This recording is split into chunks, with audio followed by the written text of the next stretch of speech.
how your journey started there, because I think that is the first thing we see as parents. And a lot of parents will push through that and say, I just want to teach my child. And they forget, I often tell them, stop. You got to deal with the behavior before your child. It's not effective to teach them, is it? No, you can't teach in chaos. You can't teach unless the child is attentive. Uh-huh. And, you can waste a lot of time doing all the wrong things. Mm-hmm. And basically what I tell most parents is, you've been to the grocery store and seen the 4-year-old on the floor having a temper tantrum because mom won't give him the cookies. Right?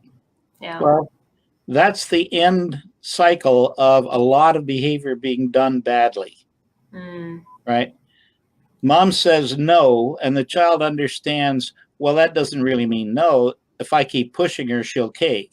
And they just ramp it up until mom can't take it anymore, and then she gives in. But the problem is she's given in at a higher level than before, and now it's going to be even worse to deal with.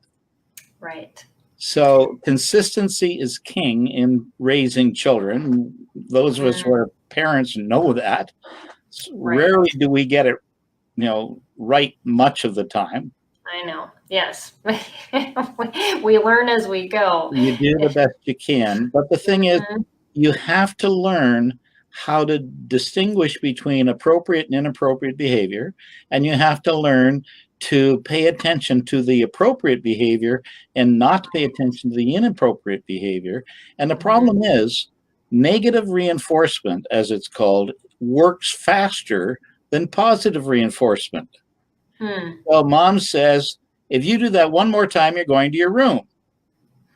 Well, as opposed to, I really like the way you did that again today. Over time, the positive reinforcement will build a good, healthy, strengthened behavior. But you can shut behavior down with punishment in a hurry. And that's quick and easy. And mom's got 37 things to do today. Right. And so does dad. So I saw one of your resources. You had like 90 some ways to 90 ways to say good for you. Yes. Yeah, we teach that to parents. So we actually teach them to put those on cards, on index cards, and go through them as fast as they can. And unless they can do 200 words a minute,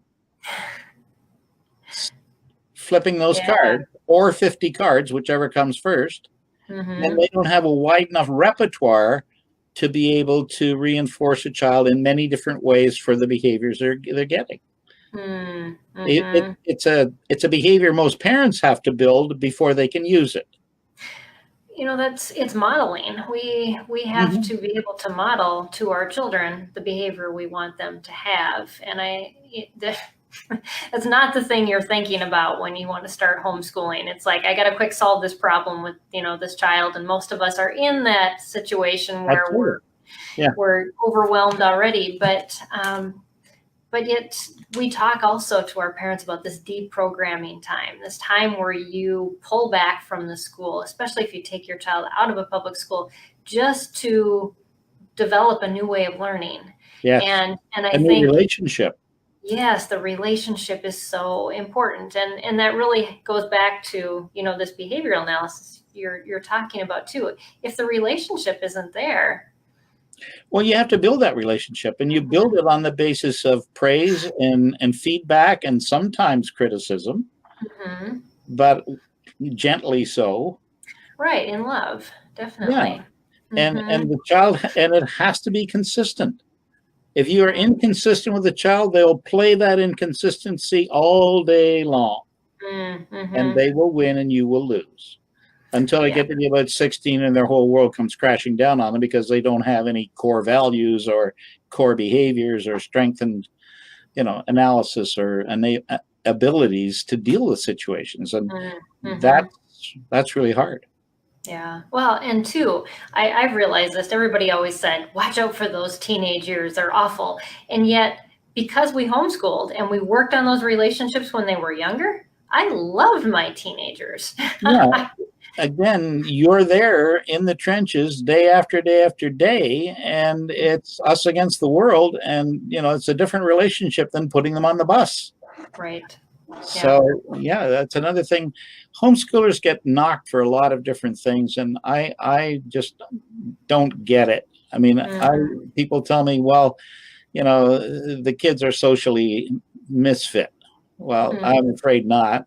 I've met way too many of them who are Yes, polite you and have. interesting, and so yeah.